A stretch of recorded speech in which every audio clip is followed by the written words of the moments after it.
अस्सलाम वालेकुम वरहमतुल्लाहि वबरकातुहू।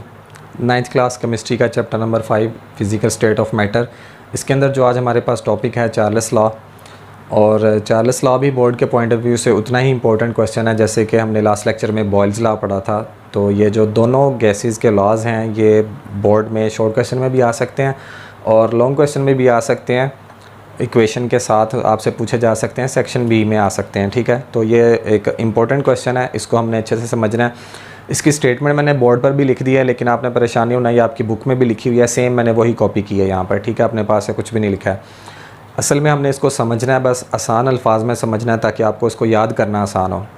आपने ये स्टेटमेंट याद करनी है और इसकी जो फाइनल इक्वेशन होगी वो आपको याद रखनी चाहिए ताकि अगर कोई न्यूमेरिकल आ जाता है इसके अकॉर्डिंग तो आप उसको सॉल्व कर सकें ईजीली। ठीक है, तो स्टार्ट करते हैं। सबसे पहले मैं आपको एक बात रिकॉल करवा दूं, अगर आपने लास्ट लेक्चर देखा है बॉयल्स लॉ वाला तो उसके अंदर भी मैंने आपको एक बात बताई थी कि अगर आप किसी भी स्पेसिफिक गैस को स्टडी कर रहे हैं तो उसको स्टडी करते हुए आपके माइंड में 3 चीज़ें लाजमी होनी चाहिए, आपको उसको ध्यान में रखना पड़ता है।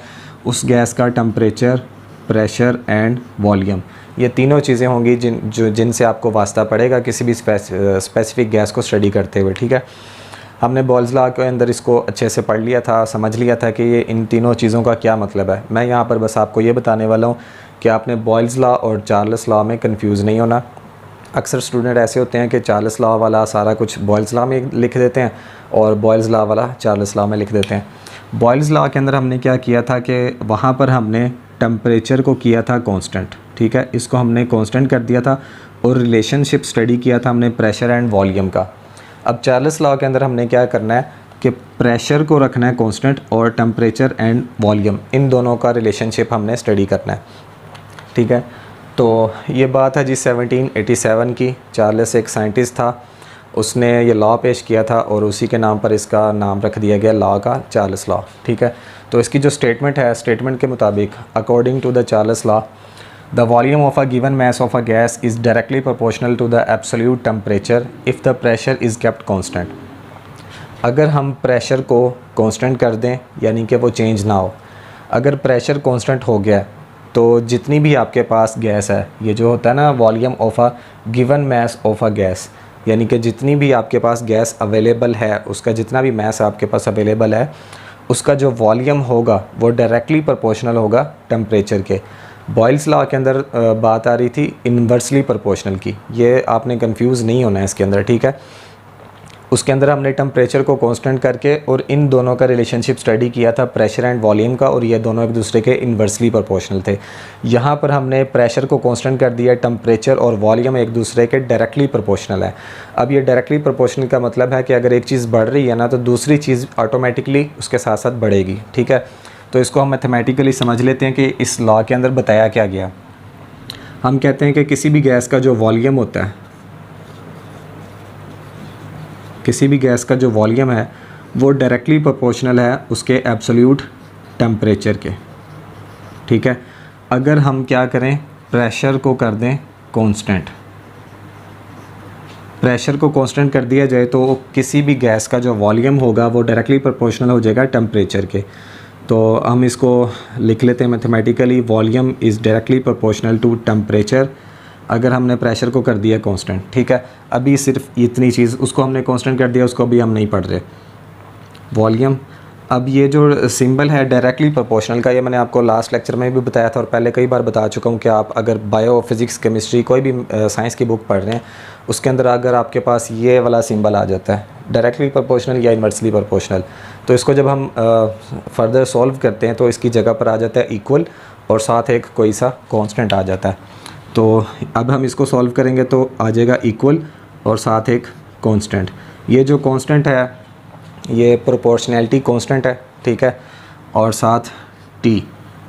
अब आप ये देखें कि जी V इज़ इक्वल टू के, यहीं पर रह जाएगा। टी जो है यानी कि टेम्परेचर, यहाँ पर के के साथ मल्टीप्लाई हो रहा है, इक्वल की उस साइड पर जाकर ये डिवाइड हो जाएगा। V/T इज़ इक्वल टू के। ठीक हो गया जी। अब आप ये देखें कि जैसे जैसे टेम्परेचर बढ़ता जाएगा वैसे वैसे उसका वॉल्यूम भी बढ़ता जाएगा क्योंकि ये दोनों एक दूसरे के डायरेक्टली प्रोपोर्शनल हैं।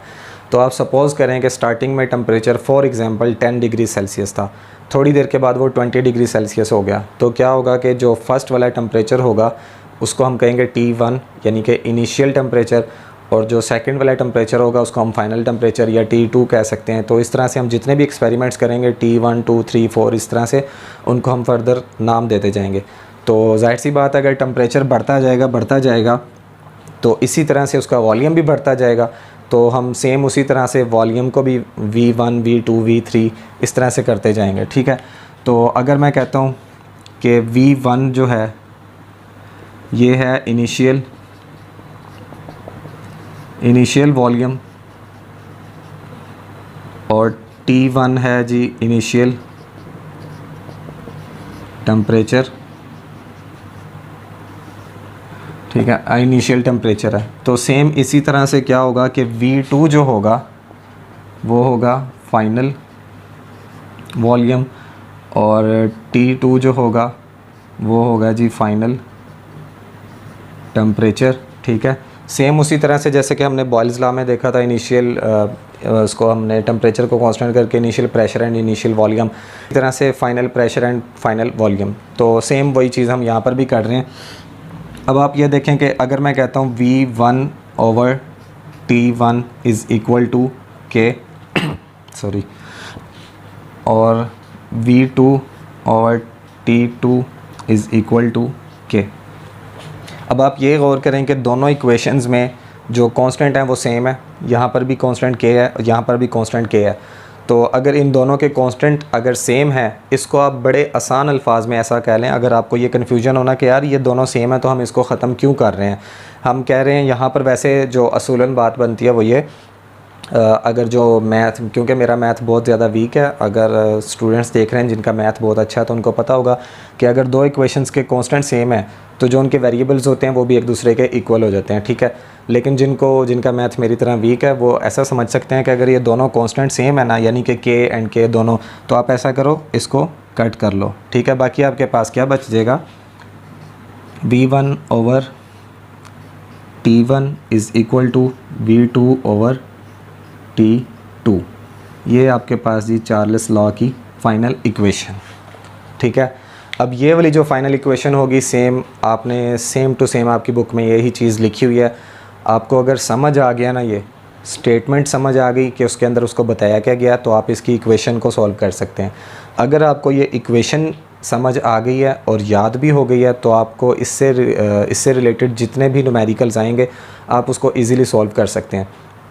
इन्हीं लॉज के बाद, बॉयल्स लॉ के बाद भी और चार्ल्स लॉ के बाद भी उन्होंने बुक में आपकी एक आई थिंक दो या तीन न्यूमेरिकल्स दिए हुए हैं, एग्जांपल्स जो दी हुई हैं, और लास्ट एक्सरसाइज में आपको न्यूमेरिकल्स भी दिए गए हैं। तो ये जो इक्वेशन है आप इसको समझ लें अगर, तो इजीली इसके थ्रू आप न्यूमेरिकल्स को सॉल्व कर सकते हैं। और ये था जी आपका चार्ल्स लॉ। छोटा सा एक लॉ है और जितना छोटा है उतना ही ज़्यादा इम्पोर्टेंट भी है। तो उम्मीद है कि आपको ये क्लियर हो गया होगा। इंशाल्लाह ताला नेक्स्ट लेक्चर के अंदर हम जो नेक्स्ट टॉपिक्स होंगे उनको स्टडी करेंगे। तब तक के लिए इजाज़त दें जी, अल्लाह हाफ़िज़।